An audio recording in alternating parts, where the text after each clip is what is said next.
ജയൻ മരിക്കുമ്പോ അപ്പം അവിടെ കാണുമല്ലോ, ഉണ്ടായിരുന്നു ഇല്ലേ? മദ്രാസിൽ വെച്ചായിരുന്നു, ചോളവാരത്ത് വെച്ച്. അന്ന് ഷൂട്ടിംഗ് ഇല്ലാത്തൊരു ദിവസം, സെക്കൻഡ് സൺഡേ എന്ന് പറഞ്ഞാൽ അന്ന് മദ്രാസിൽ ആരും ഷൂട്ടിംഗ് വെക്കത്തില്ല. ചുമ്മാ അതൊരു പഴവക്ക് പറയുന്നതല്ല.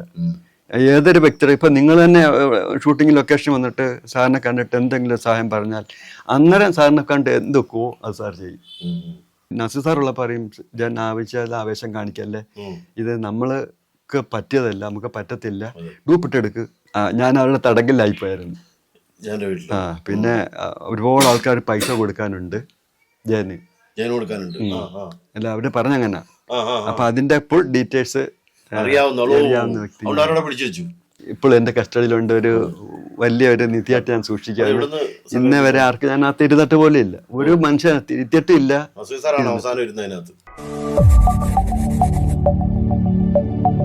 മലയാള സിനിമയുടെ താര രാജാക്കന്മാരായിരുന്നു, എക്കാലത്തും ആരാധകരുള്ള, ഒരുപക്ഷെ ആരാധകർ വർദ്ധിച്ചുകൊണ്ടിരിക്കുന്ന രണ്ട് നടന്മാരാണ് പ്രേം നസീറും ജയനും. ഈ രണ്ടു പേരോടൊപ്പവും സഹചാരിയായി സഹായിയായി ജീവിച്ച ഒരാളുണ്ട്, ആലപ്പുഴ ജില്ലയിലെ ചൂനാട്. സേഫ് ഗാർഡ് എൻ്റർടൈൻമെൻറ്റ്സ് ഇന്ന് പരിചയപ്പെടുത്തുന്നത് അദ്ദേഹത്തെയാണ്. സാറിനെ പോയി കാണാൻ പറഞ്ഞു. ഞാൻ പറഞ്ഞു നമസ്കാരം സാറിനൊക്കെ പറഞ്ഞു. എന്താ? ഞാൻ പറഞ്ഞു ജയൻ സാറിൻ്റെ കൂടെ വിളിച്ച്. ജയൻ സാർ ഞാൻ പറഞ്ഞിരുന്നു എന്ന് പറഞ്ഞു. ശരി, നന്നായിട്ടൊക്കെ നിൽക്കും എന്നൊക്കെ പറഞ്ഞു. അപ്പം എൻ്റെ അടുത്ത് പറഞ്ഞു, സാറ് പറഞ്ഞ് സാറിൻ്റെ കൂടെ നിൽക്കാനാ പറഞ്ഞേക്കുന്നത്. ഞാനോ? എന്നാ ശരി, കുഴപ്പമില്ല എന്നോളാൻ പറഞ്ഞു. അങ്ങനെയാണ് ഇദ്ദേഹത്തിന്റെ. പിന്നെ ഇല്ല, അങ്ങ് നേരിട്ടായി. സാറിന്റെ കൂടെ വിടാൻ, സാറിന്റെ കൂടെ പോകാൻ, സാറിന്റെ കൂടെ അടയ്ക്കാൻ അടുത്തേന് എങ്കിലും സാറിന്റെ കൂടെ തന്നെ പോകാനുള്ള ഇവര് ജയൻ തന്നെ ആയിരുന്നു. കാരണം ഇവിടെ തമ്മിലായിരുന്നു ഏറ്റവും കൂടുതൽ പടം വന്നുകൊണ്ടിരുന്നത്. നസീർ സാറും ജയനും തമ്മിലുള്ള പടം. അപ്പൊ എല്ലാം അന്ന് ഞാൻ ജയന്റെ കൂടെ ആണെങ്കിൽ പോലും ലൊക്കേഷൻ എന്ന് കഴിഞ്ഞാൽ പിന്നെ ഞാൻ സാറിന്റെ കൂടെ തന്നെ ആളാണ്. അങ്ങനെയാണ് പിന്നെ സാറുമായിട്ട് കൂടെ വന്നത്. പിന്നെ ഷൂട്ടിങ്ങിന് മരിക്കുന്നല്ലോ, ഞാൻ മരിച്ചു കഴിഞ്ഞപ്പോഴാണ് സാറ് വിളിച്ചത്. എൻ്റെ കൂടെ നിന്നോളാൻ പറഞ്ഞു, കണ്ടിന്യൂ ആയിട്ട് എൻ്റെ കൂടെ അങ്ങ് നിന്നോളാൻ പറഞ്ഞു. അങ്ങനെയാണ് നസീർ സാറിൻ്റെ കൂടെ ഒരു നിപ്പ് ഒരു കുറച്ച് കാലം അങ്ങ് നിന്നങ്ങ്. ഫാമിലി ആയിരുന്നു.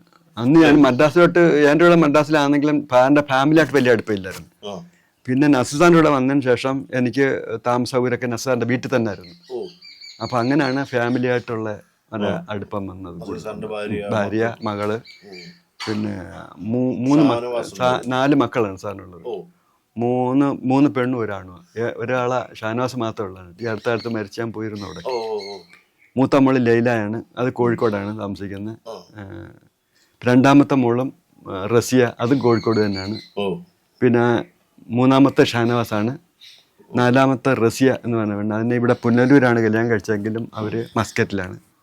അതെൻ്റെ ഭർത്താവ് മസ്കറ്റിലാണ്, മരണപ്പെട്ടുപോയി. മരുമക്കൾ 3 പേരും മരണപ്പെട്ടുപോയി. ഇപ്പം അടുത്ത കാലത്ത് ഷാനവാസം മരിച്ച്. പിന്നെ ഇപ്പം പെമ്മക്കളൊക്കെ ഉണ്ടെങ്കിലും ഇടയ്ക്ക് എന്നെ വിളിക്കും. ഒരു മൂത്ത മോൾ ലൈലാൻ ഒന്ന് കാണണം എന്നൊക്കെ പറഞ്ഞ് എന്നെ വിളിച്ചിരുന്നു. അപ്പൊ ഇനി ഇല്ല, പോയില്ല, ഇനിയിപ്പോ പോണം. മകളുടെ കല്യാണമാണ്. ഇനിയിപ്പോ ആ ഒരു തിരക്ക് ഒന്ന് കഴിഞ്ഞിട്ട് പോകണം. അത് കഴിഞ്ഞിട്ട് അല്ല, അതിന് മുമ്പ് തന്നെ വിളിക്കണം. അതിനുവേണ്ടി പോകണം വിചാരിച്ചിരിക്കുകയാണ്. അവരിപ്പോ കോയമ്പത്തൂരാണ് താമസിക്കുന്നത്. മകള് കോയമ്പത്തൂർ എല്ലാം കഴിച്ചുകൊണ്ട് വന്നിട്ടുണ്ട്. അപ്പൊ കോയമ്പത്തൂരാണ് ഇപ്പൊ അവര് സെറ്റിൽ ആയിരിക്കുന്നത്. ഇനി അങ്ങോട്ട് പോകണം, ഒരു ദിവസം അങ്ങോട്ട് പോകണം. പിന്നെ ഈ കുറെ കാലം കഴിഞ്ഞപ്പോ ചേട്ടൻ പ്രവാസ ജീവിതത്തിൽ പോയി. അതിന് കാരണം താരം നസീർ സാർ തന്നെയാണ്. നസീർ സാറിന് 88 ആയപ്പോഴത്തേക്ക് പടം വളരെ കുറഞ്ഞു വന്നു. പിന്നെ സാറ് രാഷ്ട്രത്തിലേക്ക് അങ്ങ് ചാടി. അപ്പോൾ എൻ്റെ അടുത്ത് പറഞ്ഞ്, ഇനിയൊരു കാര്യം ചെയ്യ്, ഇനിയിപ്പം ഷൂട്ടിങ്ങും ഒക്കെ ഇനി വളരെ കുറവാണ്, നിനക്ക് ഞാൻ മരുമനോടെ പറഞ്ഞിട്ടുണ്ട്, നിനക്കൊരു വിസ കിട്ടും, അവിടെ പോയി അവരുമായിട്ട് കൂടിക്കോളാൻ പറഞ്ഞു. അങ്ങനെ സാറിൻ്റെ മരുമ മസ്കറ്റ് ഉണ്ടായിരുന്നു. ഞാൻ പറഞ്ഞ ഇളയമ്മ ഇപ്പം പറഞ്ഞ റീത്താടമ്മ. അങ്ങനെ അവരെനിക്ക് വിസയും ടിക്കറ്റും ഒക്കെ തന്ന് അങ്ങനെ ഞാൻ മസ്കറ്റിലേക്ക് പോകുമായിരുന്നു. ജോലിയെല്ലാം അറേഞ്ച് ചെയ്തതും വിസ തന്നതും അതിന് ടിക്കറ്റ് എടുത്തു തന്നതും ഒക്കെ സാറ് തന്നെ. നമുക്ക് അതിന് 10 പൈസ ആർക്കാനത്ത് നമുക്ക് ചെലവ് വന്നില്ല. ഈ നസീർ സാറൊക്കെ നമ്മള് എല്ലാരും പറയാറുണ്ട് വല്ലാത്ത മനുഷ്യ സ്നേഹിയാണ്. പിന്നെ തീർച്ചയായിട്ടും നമ്മള് ചുമ്മാ ഒരു പഴവക്ക് പറയുന്നതല്ല. ഏതൊരു വ്യക്തി ഇപ്പം നിങ്ങൾ തന്നെ ഷൂട്ടിംഗ് ലൊക്കേഷൻ വന്നിട്ട് സാറിനെ കണ്ടിട്ട് എന്തെങ്കിലും സഹായം പറഞ്ഞാൽ അന്നേരം സാറിനെ കണ്ട് എന്തൊക്കെയോ അത് സാർ ചെയ്യും. സാമ്പത്തികമാണെങ്കിലും അന്നേരം കയ്യിൽ എന്തുവാന്നുള്ളതെന്ന് വെച്ചാൽ അത് ചെയ്യും. അപ്പം നിങ്ങൾ ചിലപ്പം കൂടുതൽ വയ്ക്കാൻ കൂടുതൽ തരാൻ പറ്റിയില്ലെങ്കിലും ഉള്ളത് തന്ന് സഹായിക്കും. മറ്റുള്ളവരുടെ വിഷമം കണ്ട് മനസ്സറിഞ്ഞ് സഹായിക്കുന്ന ഒരു വ്യക്തി തന്നെയായിരുന്നു. അത് ഞാൻ അങ്ങയുടെ കൂടെ നിന്നതുകൊണ്ട് പറയാന്ന് വിചാരിക്കരുത്. കാരണം ഒരുപാട് എനിക്കറിയാവുന്ന കാര്യങ്ങളുണ്ട്, ഒത്തിരി കാര്യങ്ങൾ. അങ്ങനെ മുത്തയ്യ, ഇന്ന് ആരെങ്കിലും അങ്ങനെ ചെയ്യുന്ന ഒരു കാര്യമാണ് മുത്തയ്യ, TS മുത്തയ്യ. അദ്ദേഹം ഒന്ന് രണ്ട് പടങ്ങളൊക്കെ എടുത്ത്, ലാസ്റ്റ് എടുത്ത പടം ചിത്രമേള എന്ന പടം എടുത്തായിരുന്നു. M കൃഷ്ണനായർ സാറും മുത്തയ്യ സാറും ആയിരുന്നു എൻ്റെ സംവിധാനം. ചേർന്നായിരുന്നു എൻ്റെ സംവിധാനം. അതിൻ്റെ പ്രൊഡ്യൂസർ മുത്തയ്യ സാർ തന്നെയായിരുന്നു. ആ പടത്തിന്റെ സ്ക്രിപ്റ്റ് ഒക്കെ വായിച്ചു കഴിഞ്ഞപ്പോൾ സാർ തന്നെ പറഞ്ഞു, ഈ പടം നമുക്ക് വേണ്ട, നമുക്ക് പറ്റത്തില്ല. കാരണം വെച്ചാൽ ഈ മദ്രാസ് ചെന്ന കാലഘട്ടം നസീസാനോട് ഭയങ്കര സ്നേഹം കാണിച്ച ഒരു വ്യക്തിയാണ്. പിന്നെ താമസിക്കാനുള്ള സൗകര്യം ആദ്യം ഉണ്ടാക്കി കൊടുത്തത് മുത്തയ്യ സാറാണ്. പിന്നെ തമിഴിലെയും തെലുങ്കിലെയും മലയാളത്തിലെയും ഒരു ഉന്നത നടനായിരുന്നു മുത്തയ്യ സാർ. എംജിആറിന്റെ അച്ഛനായിട്ടൊക്കെ അഭിനയിച്ചിട്ടുള്ളൊരു വ്യക്തിയാണ്. അപ്പോൾ ആ ഒരു ഇത് വെച്ചോണ്ട് പറഞ്ഞാൽ നമുക്ക് വേണ്ട, ഈ പടം വേണ്ട, എടുത്താൽ എനിക്ക് അത്ര ശരിയായിട്ട് തോന്നുന്നില്ല എന്ന് പറഞ്ഞു. ഇല്ലില്ല, കുഴപ്പമൊന്നുമില്ല. ഭയങ്കര പിടിവാശിയായി മുത്തയ്യ സാറിന്. അങ്ങനെ ആ പടം എടുത്ത് പടം വല്ലാട്ട് ഓടിയില്ല, വിളിച്ചു പോയി. അങ്ങനെ പിന്നെ കടക്കാടൊക്കെ വിറ്റ് ഒരു വല്ലാത്ത അവസ്ഥ വന്നു. അങ്ങനെ പിന്നെ സാറിൻ്റെ സംരക്ഷണയിലായിരുന്നു മരിക്കുന്നിടം വരെയും മുത്തയ്യ സാറും ഭാര്യയും ജീവിച്ചിരുന്നു. ഒരു വീട് വാടകയ്ക്ക് എടുത്തു കൊടുത്തു. പിന്നെ അദ്ദേഹത്തിന് ചെലവിനുള്ള പൈസ, കാരണം പുള്ളി പിന്നെ സാമ്പത്തികമായിട്ടും ഒരുപാട് പോയി അസുഖങ്ങളൊക്കെ വന്ന് ഈ അസുഖങ്ങൾ ഇതുകൊണ്ടായിരിക്കും എനിക്ക് തോന്നുന്നു. ഈ സാമ്പത്തികമൊക്കെ അങ്ങുള്ള എല്ലാം നഷ്ടപ്പെട്ടു പോയില്ലേ. അതുകൊണ്ടൊക്കെ തന്നെ ആയിരിക്കണം. എല്ലാ മാസവും കറക്റ്റ് പിന്നെ വാടകയും ചെലവിനുള്ള പൈസ ഞാൻ കൊണ്ട് കൊടുക്കില്ല. പിന്നെ വണ്ടിക്കകത്ത് ഡ്രൈവറുണ്ട്, കൊണ്ട് കൊടുക്കാൻ പറയും എല്ലാ മാസവും. എന്ത് പ്രശ്നം വന്നാലും ആ ഒരു മാസം ആദ്യം കൊടുത്തിട്ടേ സാർ ഷൂട്ടിങ്ങിന് പോകത്തുള്ളൂ. ജയൻ മരിക്കുമ്പോ അപ്പം ഉണ്ടായിരുന്നു. മദ്രാസിൽ വെച്ചായിരുന്നു, ചോളവാരത്ത് വെച്ച്. അന്ന് ഷൂട്ടിംഗ് ഇല്ലാത്തൊരു ദിവസം, സെക്കൻഡ് സൺഡേ എന്ന് പറഞ്ഞാൽ അന്ന് മദ്രാസിൽ ആരും ഷൂട്ടിങ് വെക്കത്തില്ല. അന്ന് ജയൻ സാറിനും നിർബന്ധിച്ചിട്ട് വെച്ചാൽ, കാരണം അന്ന് അറിയപ്പെടാത്ത രസം ഷൂട്ടിങ്ങുള്ള പീരുപേടി നടക്കുമായിരുന്നു. ഇവിടെ നിന്നാണ് അങ്ങോട്ട് വരുന്നത് തന്നെ, അങ്ങോട്ട് വരുന്നത്. കഴിഞ്ഞില്ല, തീർന്നില്ല. അപ്പൊ ഇവര് ഈ ലാസ്റ്റ് ക്ലൈമാക്സ് എടുക്കുന്നത് അവിടെ വെച്ച്. അപ്പൊ അതെടുത്ത് തീർത്തിട്ട് ഹെലികോപ്റ്ററൊക്കെ എടുത്തിട്ട് പിന്നെ വാടക കൂട്ടി കൊടുക്കുന്ന ഓരോ ബുദ്ധിമുട്ട് കൊണ്ട് വരാമെന്ന് പറഞ്ഞ അങ്ങനെ ഒരു ദിവസത്തേക്ക് പോയതാ. ഗ്യാപ്പ് എടുത്ത് പോയതാ. ഞാൻ സത്യത്തിൽ ആ സ്പോട്ടിൽ ഞാൻ ഇല്ലെങ്കിലും ഞങ്ങള് കാറും ഒക്കെ ആയിട്ട് ദൂരെ ഇങ്ങനെ കാറിലിരിക്കുമായിരുന്നു. ഈ പിന്നെ ആൾക്കാർ വന്നാൽ സാറ് വീണ് പ്രശ്നം വന്നപ്പോഴാണ് ഞങ്ങൾ ഓടിച്ചു പോയി എടുക്കുന്ന വണ്ടിക്കകത്തേക്കുണ്ട്. അത് ആദ്യമായിട്ട് ഇട്ടേക്കാൻ, ഞാനത് കറക്റ്റായിട്ട് ചോദിച്ചാൽ ആദ്യമായിട്ട് ടേക്ക് എടുത്തപ്പോൾ അത് പുള്ളിക്ക് ഇഷ്ടപ്പെട്ടില്ല. രണ്ടാമതൊന്നും എടുക്കണം. പിന്നെ പുള്ളിക്കൊരു എന്താണെന്ന് വെച്ചാൽ എല്ലാത്തിനും ഭയങ്കര ആവേശമാണ്. എന്തുണ്ടെങ്കിലും തൃപ്തി ആയില്ലെന്നുണ്ടെങ്കിൽ പറയും, എന്ത് പ്രശ്നം വന്നാലും വീണ്ടും എടുക്കണം എന്ന് പറയും. അത് സാറ് പല ലൊക്കേഷനിൽ വെച്ച് അങ്ങനെ ഇങ്ങനെയുള്ള സീനുകൾ എടുക്കുന്ന അവസരത്തിൽ നസീർ സാറുള്ള പറയും, ഞാൻ ആവേശം കാണിക്കല്ലേ, ഇത് നമ്മൾക്ക് പറ്റിയതല്ല, നമുക്ക് പറ്റത്തില്ല, ഡൂപ്പിട്ടെടുക്ക് എന്ന് പറയും. സാറിൻ്റെയൊക്കെ ഡൂപ്പിട്ടല്ലാണ് എടുക്കുന്നത്. ഡൂപ്പിട്ടോട് നിങ്ങൾ എന്നത്തെ കിടന്ന് കൂടുതൽ അഭ്യാസം കാണിക്കണ്ടെന്നൊക്കെ പറയുമായിരുന്നു. പുള്ളി നേവിക്കാരനല്ലേ, പുള്ളി ഞാൻ കേൾക്കത്തില്ല. കണ്ടിരുന്നു. ഞാൻ സ്പോട്ടിൽ ആ മരിക്കുന്ന ആ സമയത്തല്ലോ അവിടെ അടുത്ത് തന്നെ ഉണ്ട് ഒരുപാട് പേര് ഇതിനെ കുറിച്ച് പറയുന്നത് കേട്ടിട്ടുണ്ട്. പക്ഷേ നേരിട്ട് കണ്ട ജയനോടൊപ്പം നടന്ന കൊന്നു എന്നുള്ള അല്ല, ഒരുപാട് കാര്യങ്ങൾ വെച്ചാല് അവിടെ നമ്മൾ വായിച്ചിട്ടുണ്ടല്ലോ, എത്രയോ പേരുടെ അനുഭവം. ഇത് പക്ഷേ സത്യത്തിൽ നേരിട്ട് കണ്ട ഒരാളാണല്ലോ സംഭവം. സ്പോട്ടിൽ മരിച്ചിരുന്നു അതോ? സ്പോട്ടിൽ മരിച്ചില്ല. സ്പോട്ടിൽ നമ്മൾ ആശുപത്രിയിൽ പോകുന്ന വരിക്കായിരുന്നു. പൊള്ളാന്നില്ല, തലയ്ക്ക് ഈ തലയുടെ പിന്നെ തലച്ചോറ് വെളിച്ചാടിപ്പോയിരുന്നു. പൊട്ടി. അത് പിന്നെ അങ്ങനെ ആശുപത്രി കൊണ്ടുപോകാൻ തന്നെ ഒരു ഞരങ്ങല ഉള്ളായിരുന്നു പുള്ളിക്ക്. ഒരു മൂളുണ്ടല്ലോ നമ്മളെല്ലാ, ആ ഒരു മൂളലേ ഉള്ളായിരുന്നു. പിന്നെ അവിടെ ആശുപത്രി മെഡിക്കലിൽ കൊണ്ടുപോയി, മെഡിക്കൽ കോളേജ് അവിടെ കൊണ്ടുപോയി ഈ ഓക്സിജനൊക്കെ എടുത്ത് എന്നിട്ട് കുറച്ച് സമയം ഒരു 10 മിനിറ്റ് ആയപ്പോഴത്തേക്ക് പുള്ളി മരിച്ചുപോയി. നല്ല മലയാളത്തിലെല്ലാ ഉന്നത വ്യക്തികളും അവിടെ ഉണ്ടായിരുന്നു. ശുമാർ സാറിന്റെ ഗൗരവമായിരുന്നു പിന്നെ അവിടുത്തെ എല്ലാ കാര്യങ്ങളും നീക്കിയത്. പിന്നെ ഇങ്ങോട്ട് കൊണ്ടുവരുന്ന അങ്ങോട്ട് കൊണ്ടുവന്നു. ഇല്ലില്ല, ഞാൻ പിന്നെ ട്രെയിനിലാണ് വന്നത്. അതെ, ബോഡി ഫ്ലൈറ്റിലാണ്. ഇല്ലില്ല, ഞാൻ വരുമ്പോഴത്തേക്ക് കഴിഞ്ഞിരുന്നു.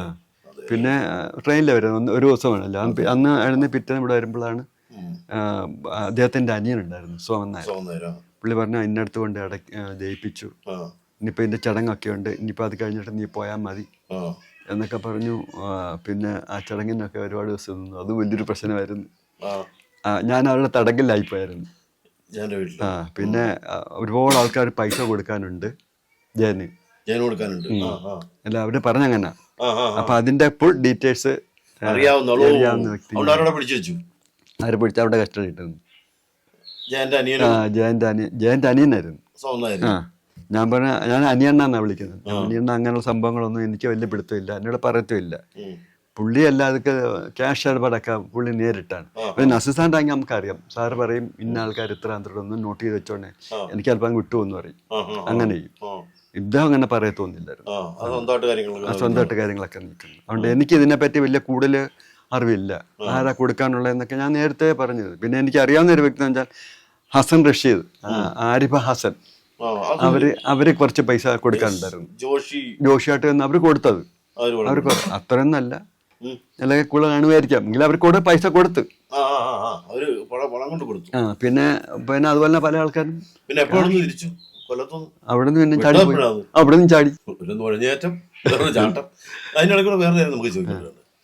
ജയനോട്ട് ഇത്ര അടുപ്പമുള്ളതുകൊണ്ട് ഞാൻ ചോദിക്കുകയാണ്. ഒരു കൊല്ലത്തുള്ള ഒരു പാർട്ടി ജയന്റെ മകനാണെന്ന് പറഞ്ഞ് നടക്കുന്നുണ്ട്. അത് സത്യത്തിൽ അത് എനിക്ക് വലിയ പിടുത്തമില്ല. അങ്ങനെ പുള്ളി അവിടെ സ്ഥിരമായിട്ട് താമസിച്ചിട്ടുള്ള അറിവ് എനിക്കില്ല. കൊല്ലത്ത് എൻ്റെ ഒരു 10ാം ക്ലാസ് കണ്ട ആ ഒരു സമയം അപ്പോൾ പുള്ളി അങ്ങ് നേവിയിൽ പോയ വ്യക്തിയാണ്. അങ്ങനെ അവിടെ നിന്ന് പോയ ആ ഒരു സമയം ഇത്രയും കാലം കൊണ്ട് ഇങ്ങനെ സംഭവം അവിടെ നടക്കും. അവിടെ സാറിന്റെ അമ്മ മാത്രമേ ഉള്ളൂ. പിന്നെ സോമനാർ വേറെ താമസിക്കുന്നു, വേറെ ഒരു ഭാര്യയൊക്കെ ആയിട്ട് വേറെ താമസിക്കുന്നു. പിന്നെ വേറെ ആള് എൻ്റെ പേര് വന്നില്ല. പുള്ളി ആ വീടൊക്കെ കാണിച്ചോട്ടെ ഈ ബെഡിലായിരുന്നു ജയൻ കിടന്ന് ഉറങ്ങിയിരുന്ന. അതൊന്നും ഒക്കെ വെറുതെ പറഞ്ഞിരുന്ന, അവിടെ പുള്ളി ഉറക്കത്തൊന്നുമില്ല. ഈയിടെ അടുത്തൊരു ഇന്റർവ്യൂ ആളിനെ പറ്റി പറഞ്ഞു, ഇവിടെ വരും പോകും, കറക്റ്റ് ആയിരുന്നു. അവിടെ വരും, സാറ് അമ്മയെ കാണും, ചെലവിനുള്ള പൈസ കൊടുക്കും, അപ്പൊ തന്നെ പോകും. അന്നില്ല. എറണാകുളത്ത് കൊച്ചിൻ ടൂറിസ്റ്റ് ഹോമിൽ ഒരു റൂം ഉണ്ടായിരുന്നു, ഞാനിവിടെ കിടന്നിട്ടുണ്ട്. അവിടെ ആയിരുന്നു താമസിച്ചുകൊണ്ടിരുന്നത്, അവിടെ ആയിരുന്നു പുള്ളി. പിന്നെ ഈ പറയുന്ന എനിക്ക് എന്തോ അങ്ങോട്ട് സങ്കല്പിക്കാൻ എനിക്ക് കഴിഞ്ഞു. എനിക്കത് അതിനകത്ത് ഉണ്ടായിരുന്നു. അല്ല, പുള്ളി അവിടെ വന്ന് സ്ഥിരമായിട്ട് താമസിച്ചിട്ടില്ല. പുള്ളിക്ക് ഒരു പിന്നെ പുള്ളിയുടെ വീട്ടിലെ കാര്യം നോക്കാൻ വേണ്ടി ഒരു സ്ത്രീ എന്ന് പറഞ്ഞാൽ അവരുടെ വീടിന് തൊട്ടടുത്തുള്ള ഒരു സ്ത്രീ ഉണ്ടായിരുന്നു. അവരെനിക്കറിയാം, കാരണം അതറിയാമെന്ന് പറഞ്ഞത് മീൻ എന്ന ഷൂട്ടിങ് നടക്കുമ്പോൾ നീണ്ടരയായിരുന്നു.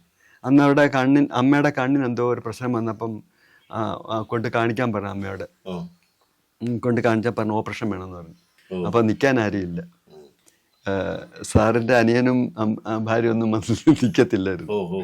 അപ്പൊ എൻ്റെ അടുത്ത് പറഞ്ഞ് അമ്മയുടെ അടുത്ത് അവര് 2 ആഴ്ച നീ നോക്കണം അമ്മയുടെ അടുത്ത്, വേറെ ആരും ഇല്ല, അതുകൊണ്ടാണ് രാജൻ എന്ന് പറഞ്ഞു. അമ്മ ഞാൻ നോക്കിക്കോളാം എന്ന് പറഞ്ഞു. അങ്ങനെ ഒരു 1.5 മാസം ഒരു മാസത്തോളം ഞാൻ അമ്മയുടെ കൂടെ ഇവിടെ ഉണ്ടായിരുന്നു, കൊല്ലത്തുണ്ടായിരുന്നു. അപ്പോൾ ആരുമില്ല, സഹായിക്കുന്നില്ല. അവിടുത്തെ ഞാൻ ഒരു പെണ്ണുമ്പിള്ള ഉണ്ടെന്ന്, അവര് വന്ന് ആഹാരങ്ങളൊക്കെ വെച്ചിട്ട് തന്നിട്ടൊക്കെ പോവും. അവരായിരുന്നു നോക്കുന്നത്, ഈ സ്ത്രീയല്ല. ഞാൻ പിന്നെ ഇടയ്ക്ക് അവരെ പോയി കണ്ടിട്ടുണ്ട്. ഈ പിന്നെ ഷൂട്ടിങ് വേണ്ടി അങ്ങ് ഇവിടുന്ന് പോയി കഴിഞ്ഞപ്പോൾ തന്നെ ഞാൻ പോയിരുന്നു അവരെ കാണാൻ. പിന്നെ ഞാനപ്പോൾ അവർ മരിച്ചു പോയിരുന്നു. ഇപ്പോഴൊന്നും എല്ലാ വർഷമായിട്ടോ. പിന്നെ ആദ്യത്തെ അനുരാഗം എന്ന് പറഞ്ഞ ഷൂട്ടിംഗ് ഉണ്ടായിരുന്നു, നസീർ സാറിന്റെ പടം. അതിന്റെ ഷൂട്ടിങ്ങിന് കൊല്ലമായിരുന്നു. കൊല്ലം ഷാ ഇന്റർനാഷണൽ ആയിരുന്നു താമസിച്ച സാറൊക്കെ. അന്ന് ഞാൻ ജയന്റെ അനിയന്റെ വീട്ടിൽ അവിടെ ചാടിപ്പോയില്ലേ. പിന്നെ ഞാൻ ആദ്യമായിട്ട് പോകുന്ന പിന്നെ അന്നാ പോകുന്നത്. ഈ ചാടിപ്പോയ കാര്യം പറഞ്ഞില്ലയോ, ഇത് ഞാൻ ഒരു ഇന്റർവ്യൂവിൽ ഞാൻ പറയാത്ത കാര്യം. ഇതുവരെ ഒരു ഒറ്റ ഇന്റർവ്യൂവിൽ പോലും ഞാൻ ഈ കാര്യം പറഞ്ഞിട്ടില്ല. അത് അവർക്ക് അങ്ങനെ, കാരണം എപ്പോഴും അപ്പൊ നമ്മളാണ് തെറ്റിദ്ധരിച്ചു. കാരണം 24 മണിക്കൂർ കൂടെ ഉള്ള ഒരാളിന് എല്ലാ കാര്യങ്ങളും അറിയാം എന്നുള്ളുണ്ട്. അത് അവിടെ അവർക്ക് അങ്ങ് തെറ്റിപ്പറ്റി പോയതാ. എന്നാലും പിന്നെ ഇല്ലില്ല. പിന്നെ നസീർ തന്റെ പടം അഭിനയിച്ച അദ്ദേഹം ഒരു മാടപ്രാവിന്റെ കഥയാണ്. സോമനാഥ് എന്റെ പോലീസുകാരനായിട്ട് സാറുള്ള പടമായിരുന്നു. ഇല്ലില്ല, സാർ മരിച്ചു കഴിഞ്ഞ ശേഷം വരുന്നത്. മസ്കറ്റിലായിരുന്നു.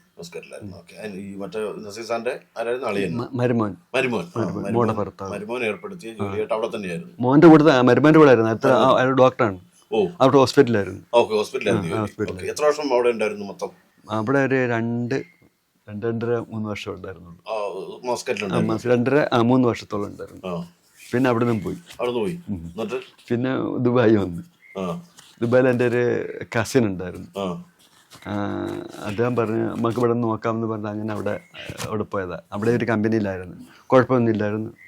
അവിടെ ആ ഒരു 15 വർഷത്തോളം ഞാൻ അവിടെ അങ്ങ് നിന്നു. ചാടിയില്ല. ഉം. ഛേ. പിന്നെ എൻ്റെ ഈ നടുവിനൊരു പ്രശ്നം ഉണ്ടായിരുന്നു. ഡിസ്ക് അകന്നിട്ട് ഡിസ്കിനകത്ത് മാംസം കയറി. അപ്പൊ പിന്നെ ഇവിടെ നമ്മുടെ തന്നെ ഓപ്പറേഷൻ ഒക്കെ നടത്തിയപ്പോ പിന്നെ ഞഞ്ഞു വന്നു. Okay okay. പ്രേംനസീറിന്റെ ശേഷിപ്പുകൾ, അതായത് ഒരു കസേരയൊക്കെ ഉണ്ട് കയ്യിലില്ലേ? ഉണ്ട്.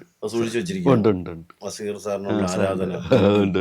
അതിവിടെ പല ആൾക്കാരും വന്നിട്ടുണ്ട് ഇത് കാണാൻ വേണ്ടി മാത്രം. വന്ന് ഇവിടെ നിർത്തി അതിനെ തൊഴുത് ഫോട്ടോ ഒക്കെ എടുത്തുകൊണ്ട് പോയിട്ടുണ്ട്. അത് ഇപ്പോൾ എൻ്റെ കസ്റ്റഡിയിലുണ്ട്. ഒരു വലിയൊരു നിധിയായിട്ട് ഞാൻ സൂക്ഷിക്കാറ്. ഇന്നേ വരെ ആർക്ക് ഞാൻ ആ തിരുതട്ട് പോലെ ഇല്ല, ഒരു മനുഷ്യൻ തിരുത്തിയിട്ടില്ല. സാറ് തന്നെ ഇരുന്നിട്ടുള്ളത്. സാറിന്റെ കസേരയാണ്. ഈ ലൊക്കേഷൻ ലാസ്റ്റ് പടം ദുനിയയുടെ ഒരു തുടക്കമാണ്, തുടക്കത്തിലാണ്. അപ്പൊ അന്ന് ഷൂട്ടിങ് കഴിഞ്ഞ് ഞാൻ ഇങ്ങോട്ട് വരുന്ന അവസരത്തിൽ പറഞ്ഞാൽ ഇത് കൊണ്ടുപോയിക്കോ, എന്നിട്ട് കസ്റ്റഡി വെച്ചോളാൻ പറഞ്ഞു. അപ്പൊ പിന്നെ ഈ പോകുന്ന ടൈം ആകുമ്പം ഇവിടെ ഗൾഫിലൊക്കെ വിട്ടല്ലോ. അപ്പൊ ഞാൻ സാറിന്റെ കസേര അവിടെ വെച്ചാൽ അവിടെ വീട്ടിലിരുന്നോട്ടെന്ന് പറഞ്ഞു. അങ്ങനെ എൻ്റെ കസ്റ്റഡി തന്നെ ആയത്. ഇത് എല്ലാ ലൊക്കേഷൻ ഞങ്ങൾ കൊണ്ടുപോകും. ഈ ഒരു കസേര ഇത് കാണാത്ത ലൊക്കേഷൻ കാണത്തില്ല. ഈ അത്രയ്ക്ക് ലൊക്കേഷൻ കണ്ടിട്ടുള്ള കസേരയാണ്. പിന്നെ ഉച്ചയ്ക്ക് ഊണൊക്കെ കഴിയുന്നതാണ്. ചിലപ്പോൾ ഞങ്ങളെ കാട്ടിനകത്തായിരിക്കും ഷൂട്ടിങ്, അല്ലെങ്കിൽ വേറെ എവിടെയെങ്കിലും ആയിരിക്കും. ചിലപ്പം ഇരിക്കാനുള്ള ഒരു സൗകര്യങ്ങളൊക്കെ ചിലപ്പോൾ അവിടെ കാണത്തില്ല. അപ്പൊ അതിന് സാർ ഞങ്ങൾ ഈ കസേര കൊണ്ട് നടക്കുമ്പോൾ സാറിന് ഉച്ചയ്ക്ക് ഊണൊക്കെ കഴിഞ്ഞൊരു 10 അരമണിക്കൂർ കിട്ടുവാണെങ്കിൽ ഈ കസേര ഇങ്ങനെ ആടിക്കൊണ്ടേ ഇരിക്കാം. ആടി ഇങ്ങനെ ഒന്ന് മാങ്ങിക്കൊണ്ടേ ഇരിക്കും. ഈ പറഞ്ഞതൊക്കെ കേട്ടറിവുകളല്ല, ഒരാളുടെ അനുഭവ സാക്ഷ്യങ്ങളാണ്.